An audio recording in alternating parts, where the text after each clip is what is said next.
We are some of the people who made this documentary.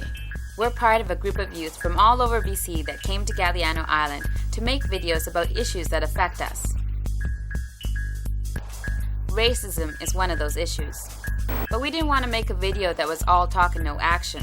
For us, making this movie is action. Because we're the ones using the media to tell our own stories.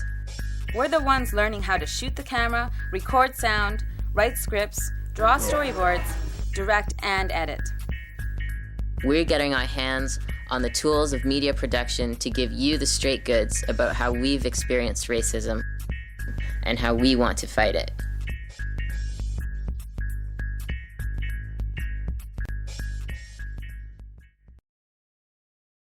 Roll 'em. Action.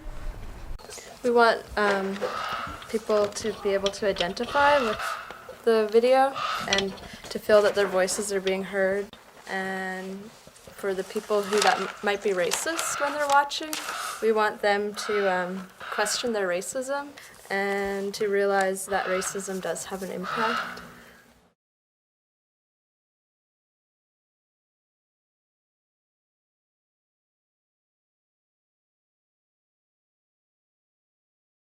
I've hid behind this tree many times. Racism relates to the tree. Racist people only see the outer layer. They never look further and see how good everyone really is. This is me. I am happy, but I wasn't always happy.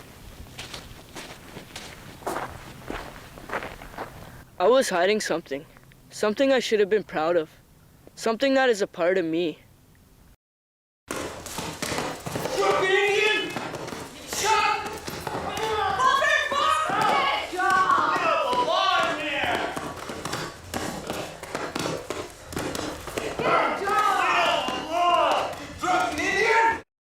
I accept myself now, and I'm no longer afraid to admit who I am.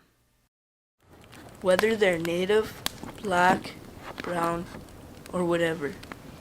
I recall a time when my friends never realized I was native. They were making rude remarks about stupid Indians that are no good for nothing. So I hid behind the tree, and soon I came out from behind.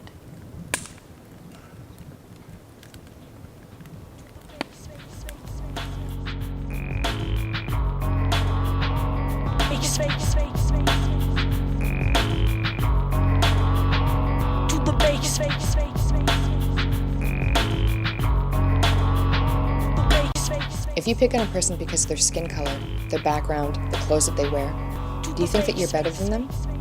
And if that's the case, where did you get that idea? Racism. It's not something that I sort of like found out about it. It's something more that I felt, I guess.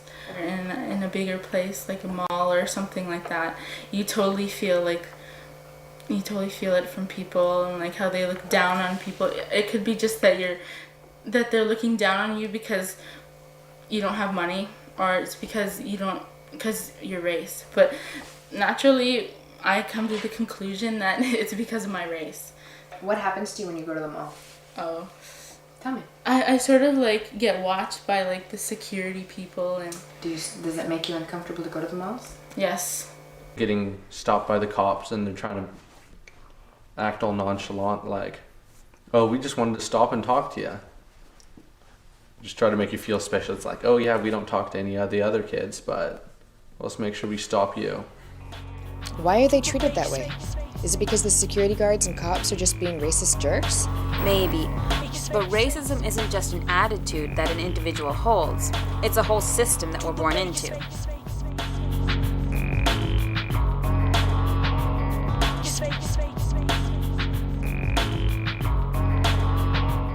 Whether you're black, brown, or white, we're all participants in the system, to one degree or another, even if we don't realize it.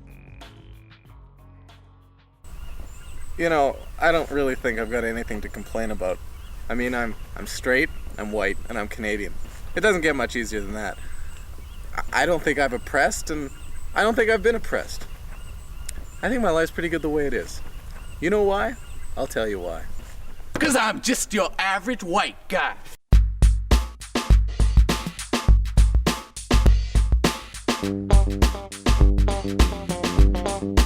Yeah. Just your average white guy. Yeah. Yeah. But the world is a very different place if you're not an average white guy. Hello, sir. How can I help you? Show me your bag. Try again. You can do it. No, you're wrong, as usual, but no big deal. Let it go this time.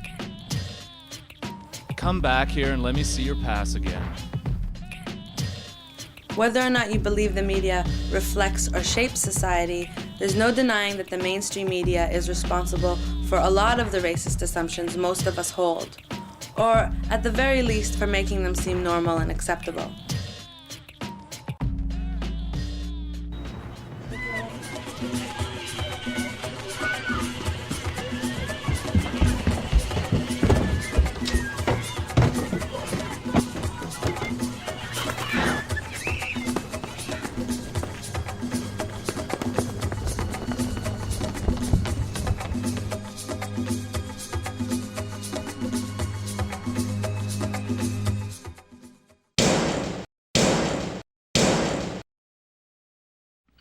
I've been called gay and feminine and all those kind of things. I think a lot because I don't necessarily conform to a lot of the dominant images of the black man as being a really black man, plays football, or is a gangster, or, you know, very like physical and very aggressive.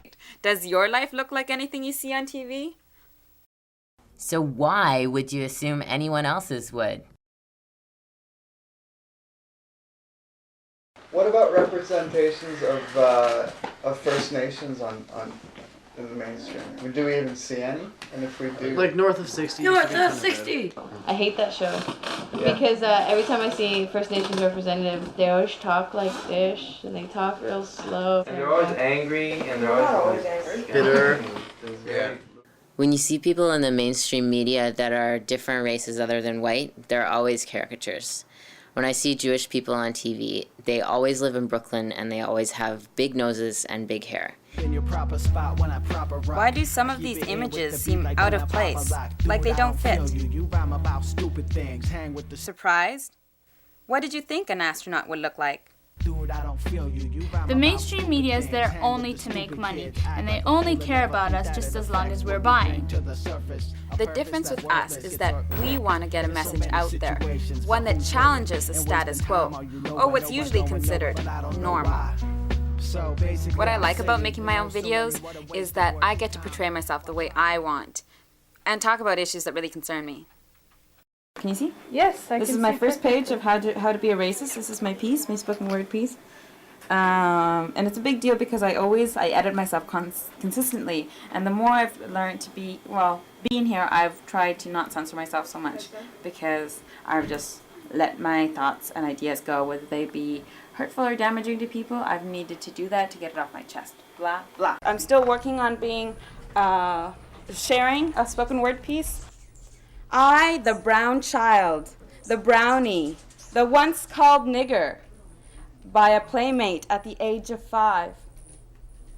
Again, thinking, where I fit in here. So the lighter I am, the better I am. White is right, but I am not. Why? Why? Because this was fed to me.